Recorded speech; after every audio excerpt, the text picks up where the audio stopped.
Hello guys, and welcome to the first review on this channel, and this is the HPI Bullet MT Flux, which is an electric four-wheel drive brushless monster truck with 8 shocks.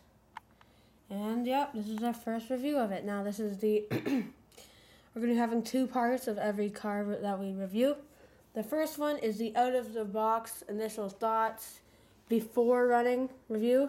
Now I have run this before, since I got this way before we started this channel.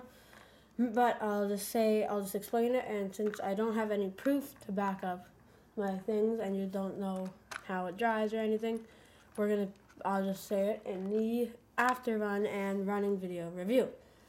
So this thing retails for roughly $350 in Canada. I think it's the same in America. With tax, it's $400. It does not come with a battery. You can use it either 2S or 3S battery. Yeah, it does not come with a battery. So the things that come in the box are some preload spacers and some miscellaneous parts. It comes with some hex keys, whatever you call that. Just some general tools that you'll need for working on this car. Comes with a body that looks pretty nice. Now there's actually 3 other versions of this car, and they're all slightly different. First of all, there is the MT Flux and the ST Flux in the Nitro edition. It's powered by Nitro. It's different around here, no motor, stuff like that. Yeah, it's Nitro. I think they're roughly the same price. And there's also the ST Flux for electric, which exactly the same inside. Exactly the same ever, except for the tires. They're a bit different. And the body. I think it's also a bit lower to the ground, but you can adjust that with your preload spacers. So, parts. This car is mostly plastic, but there is some metal parts. Yeah, so that's plastic. Now this thing is metal. Oh, I mean aluminum. Servo covers aluminum, so just in case you land upside down on a knife or something, it doesn't jab into the servo. There's this part's aluminum. Motor mount's aluminum. I don't mind this right now. And main part is the chassis is aluminum. Now, this car has 1, 2, 3, 4, 5, 6, 7, 8 shocks. So very good stiffness and suspension. This part's also aluminum. This part's aluminum. This part's aluminum. This part's aluminum. Battery box, I have 2 complaints about it. First of all, it comes with these little foam things, which are nice for protecting your battery from not smashing it to the side. But it is a really weird shape. As you can see, there's the one big spot for maybe if you're really square battery. Other than that, you can fit your cord in there. You're supposed to plug it in the battery box. So it's fully waterproof, but it is a pain when you have to unplug it in the box, just in case your battery's blowing up or something. It's not easy to access. Then there's this part which fits. This is actually quite a good size, but the receiver box sticks out right here. So maybe your battery can fit in here, but it doesn't fit in there. You can just cut this off with a Dremel or a saw or something. But it's a big pain. And then if you do cut it off, then the receiver, this part floods somehow, and the receiver is flooded.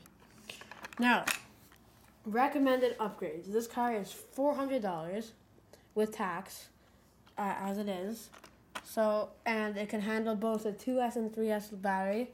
Now, I recommend 2S. I've run both. This car is obviously not for on-road.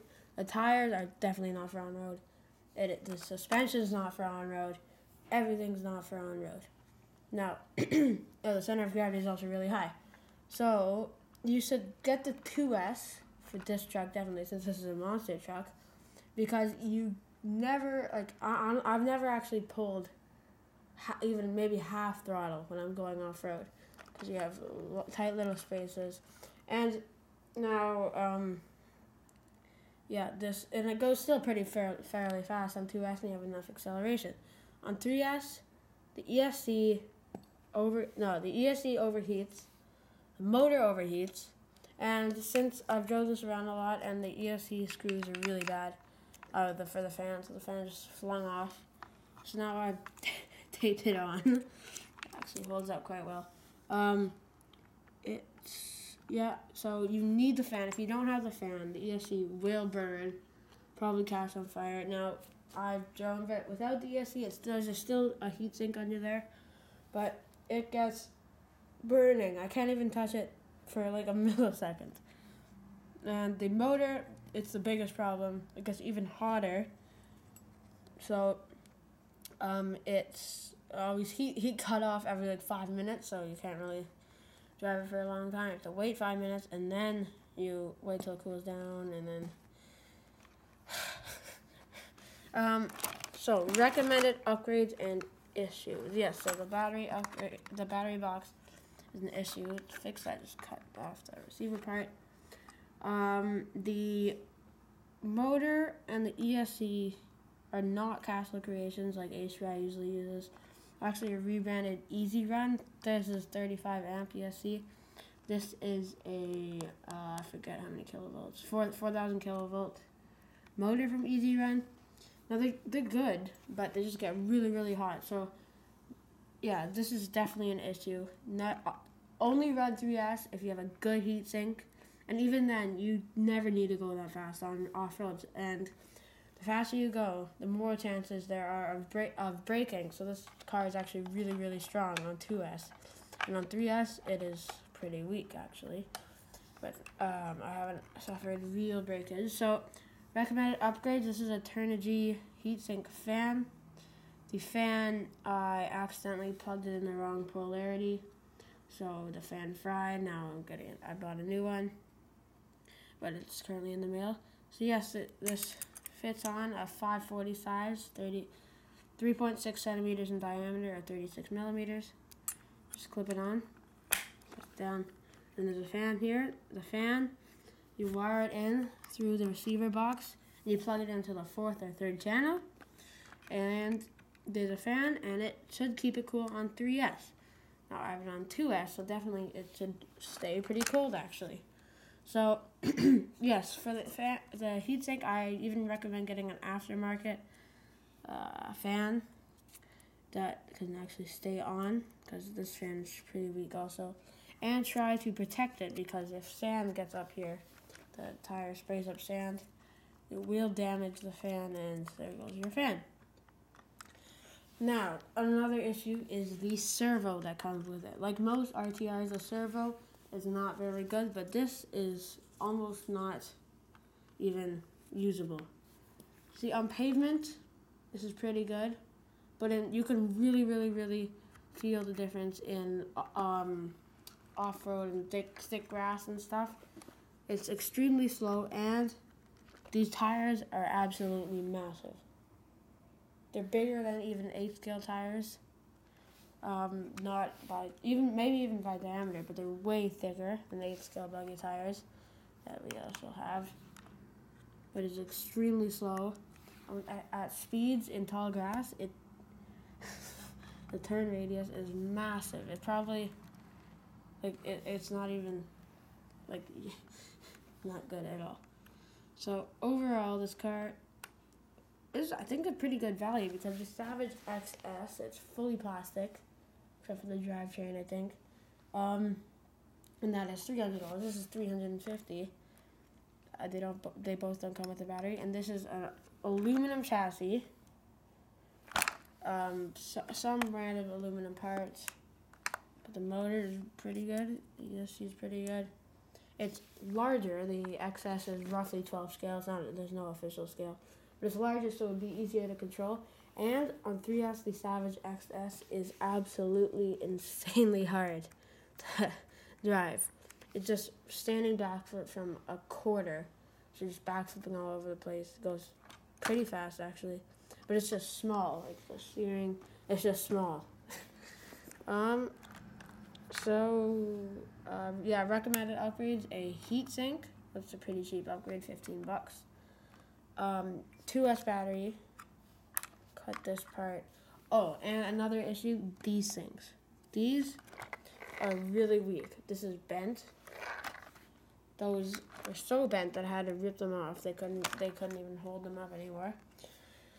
As of this date, I haven't found any aluminum versions of these, but if you're watching this later than June 14th, 2013, try and see if you can find aluminum ones of these, because putting the body on and off, and it's just they just snap off, bend. They're really, really bad. And also the shocks, they're plastic, so on big jumps, the caps might just pop off. And yeah, I think you should reinforce these somehow, and probably, I have the body on really high, like the highest notch. So try putting it pretty low, and then cutting off the top. So that means if something lands on it, it doesn't bend. So that means they're shorter. And yep, I think that's it. Oh, and the servo. Upgrade the servo right away. Just throw it out. They are obviously not meant for these big grippy tires, heavy, and not for this speed. Like at some speed, you can't even turn fastly. And also, if you are gonna run this on 3S, get the heat sink, but also change the pinion. This stock 10 teeth pinion gear.